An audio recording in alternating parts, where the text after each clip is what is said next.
There is a number in the room, a silent ghost that haunts every financial decision. That number is $324 trillion. This figure is so vast, the human mind cannot comprehend it. It represents over $40,000 of debt for every single person on Earth. We are told this global debt is manageable and a normal part of a growing economy. But your gut tells you something is deeply, fundamentally wrong. Your gut tells you that no system can possibly sustain this. You sense that this is not growth, but that this is, in fact, a tumor. We are constantly warned of a debt collapse in 2026. But this warning has created the single greatest mystery and paradox of our modern time. The mystery is a question so simple, it sounds like a child's. If the entire world is $324 trillion in debt, who exactly did we borrow it from? Who is the lender? Did we borrow this money from another planet? Is Mars our creditor? The question sounds absurd, but the answer is the most guarded secret. The answer reveals that our money is not money at all. It reveals that our entire concept of modern wealth is, in fact, a complete phantom. It exposes the greatest conjuring act in human history, a system designed not for prosperity, but for one single, mathematical purpose: total and inescapable debt. To find the lender, you cannot look around you.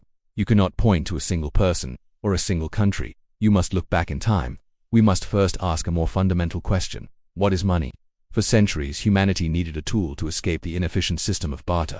This new tool, money, had to be durable, portable, divisible, and most importantly, it had to be scarce. You could not simply create more of it. For 5,000 years, two elements won this global contest: gold and silver. They were difficult to find, impossible to counterfeit, and they did not decay. They had intrinsic value. They were real. A gold coin was not a promise to pay. It was the payment. This was a simple, honest system. This system of honest money gave rise to the first, and perhaps the greatest, financial scam. A scam so old we have forgotten it is a scam. Today we simply call it banking. Our story moves to medieval Europe. As merchants grew wealthy, they needed a safe place to store their heavy gold. They turned to the one man in town with a large, secure vault, the goldsmith. The goldsmith would take their gold and issue a paper receipt. This receipt was a promise, a simple claim check. It said, the bearer of this note can redeem it for 10 ounces of gold, on demand. A revolutionary idea soon took hold. Merchants realized it was far easier to simply trade the paper receipts instead of the heavy, physical gold itself. The paper receipt, which was just a promise to pay in gold, became the money. It was trustworthy because everyone knew the gold was safe in the vault. But the goldsmith, sitting in his vault, noticed something extraordinary. He noticed that the people who had deposited their gold almost never came back for it. On any given day, no more than 10% of the depositors ever came to redeem their receipts. This is the moment the light bulb went off. This is the moment the scam was born. He realized he could write new receipts for gold that he did not have, and lend them out. He could print paper promises from thin air, claiming to be backed by gold that simply did not exist, and then charge the borrowers real interest on it. As long as he kept a small fraction of the real gold in reserve, he could lend out 10 times that amount. This was fractional reserve banking. As long as all the depositors did not come back at the same time, an event known as a bank run, no one would ever be the wiser. This was, at its core, fraud. But it made the goldsmith the richest and most powerful man in town. He was earning interest on money he did not own. He was creating a new, phantom money supply, and with it, he was financing businesses, funding kings, and creating catastrophic bubbles that would periodically pop. For centuries, this was a dark, semi-legal art. But what would happen if this scam was no longer a secret? What if it was legalized?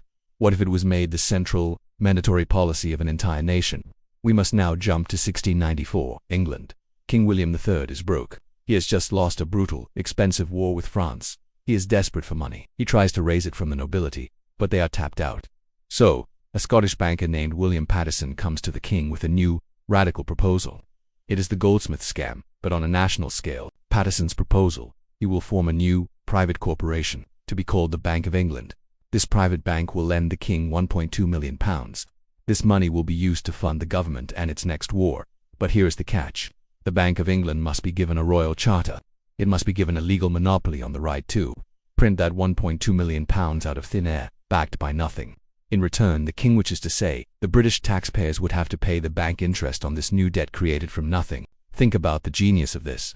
A private bank was given the legal right to create a nation's money as a loan, and then charge the nation interest.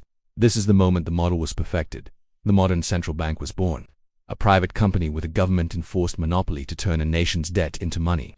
This brings us to 1913. As we covered in our Fed broke system report, the American people were suspicious of a Bank of England model. So, a secret meeting on Jekyll Island created a disguised central bank. It was given the brilliant marketing name, The Federal Reserve. Federa sounds like it's part of the government. Reserve sounds safe, as if it holds reserves of money. It is, of course, neither. It is a private cartel of the most powerful banks, given a legal monopoly on the U.S. currency, but it still had one golden handcuff. The Federal Reserve Act stated that every dollar the Fed printed had to be backed by 40% in gold.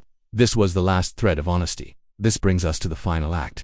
As we covered in the petrodollar empire, the U.S. printed money recklessly to fund the Vietnam War. Other nations called their bluff. On August 15, 1971, President Nixon severed the final link. He closed the gold window. The dollar's tie to gold was gone forever. This is the most important single moment in modern economic history. Before 1971, money was a thing gold. After 1971, the debt receipt became the money. This finally brings us to the answer. How is all money created today? There is no gold, there is no thing. A bank does not lend you savings. The reality is the goldsmith's scam, perfected. When you go to a bank for a $500,000 mortgage, the bank does not check its vault. It does not look for another customer's deposit. It simply opens your account. And with a few keystrokes on a computer, it types $500,000 into existence. Poof, new money is created. But in the exact same nanosecond that this $500,000 asset is created for you, a $500,000 debt is created. This new money is your loan. The two are inseparable. They are, in fact, the exact same thing. Every single dollar in our modern system is born this way. It is born as a loan. It is conjured from thin air by a private bank, as an interest-bearing debt. This is the answer to the mystery. Who owns the $324 trillion in global debt? The $324 trillion is the money. The debt ... is the money supply. They are one and the same. The lender is the banking system itself. The question, who do we owe, is a trick. The real terrifying answer is that the system owes itself. The lender is the borrower. It is a giant, closed loop. It is a house of cards, where every card is leaning on another, with nothing at the bottom. Let us trace it. Your asset is the money in your bank account, but that asset is actually a liability on your bank's balance sheet. It is the IOU they owe you. The bank's asset, meanwhile, is your mortgage. Your debt. Your debt is their asset. It is a web of promises. Now zoom out. A pension fund's asset is a stack of corporate bonds. Those bonds are the debt of a major corporation. That corporation's asset is a loan it took from a bank.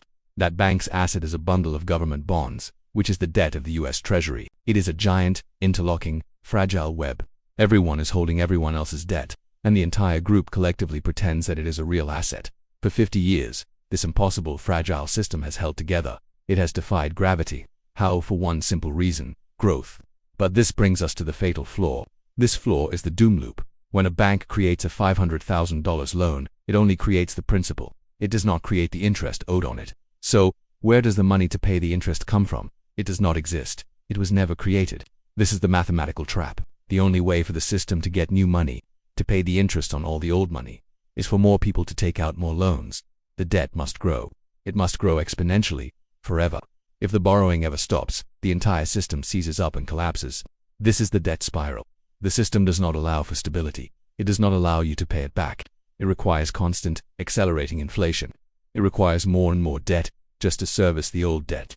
It is a shark economy. It must move forward, or it will die. For the last 30 years, and especially since the 2008 crash, the central banks of the world have kept this dying shark alive with one powerful drug. That drug was 0% interest rates. When debt is free, or close to it, the spiral can continue. You can refinance your old, impossible debts. You can simply roll them over into new, even larger debts.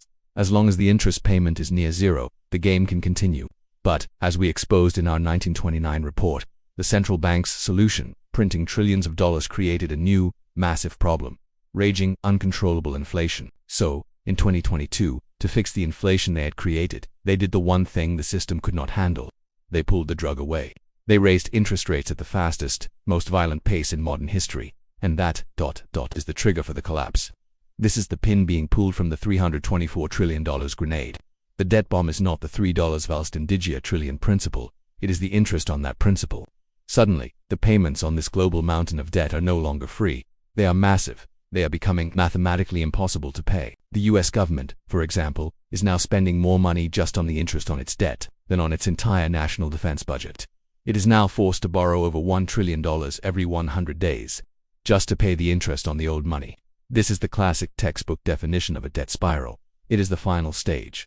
It is the end game. So, why 2026? Why is that the year we keep hearing about? Because 2026 is not a guess. It is an appointment. It is the date on the calendar. It is the year that a massive wall of debt is scheduled to mature. Trillions in corporate, commercial real estate and government bonds are all due.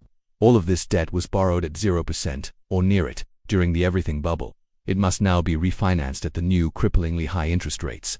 The payments cannot be made.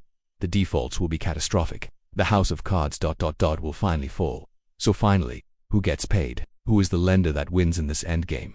The answer is the most brutal of all. No one. The system simply ... breaks. The debt is never meant to be paid back. It is meant to be reset. The Great Reset is not a conspiracy theory. It is a balance sheet necessity. When the debt becomes mathematically too large to function, the only solution left for the central planners is to liquidate it. This liquidation, this debt collapse of 2026 is a crisis designed to wipe out all the paper assets of everyone trapped in the system. Your 401k, your pension fund, the equity in your home, all the digital promises in your bank account that you thought were money. They simply vanish from the ledgers. And in the chaos that follows, the lenders, the central planners at the very top of the pyramid, the ones who own the real, tangible, productive assets like land, energy, water, gold, and infrastructure, they are left standing. They are the ones who will be there to buy out the wreckage of the world for pennies on the dollar. The $324 trillion debt is not a mistake. It is not an accident of a poorly designed system. It is a weapon. It is the most efficient mechanism for the greatest and final transfer of wealth in human history. It is a system that allows the few to lend money they do not have to the many who must pay it back with labor they have not yet performed. It is a digital plantation, and we are the tenants. The debt ... is the trap, and the trap is about to close. The system is not going to break. The system is breaking now. The collapse is not a single event. It is a process, and we are living inside of it. The only way to protect yourself is to understand the rules of the game, and to understand what constitutes real money outside of their collapsing web of debt. Subscribe to this channel as we continue to expose the hidden playbook, because the only way to survive the trap is to first see the bars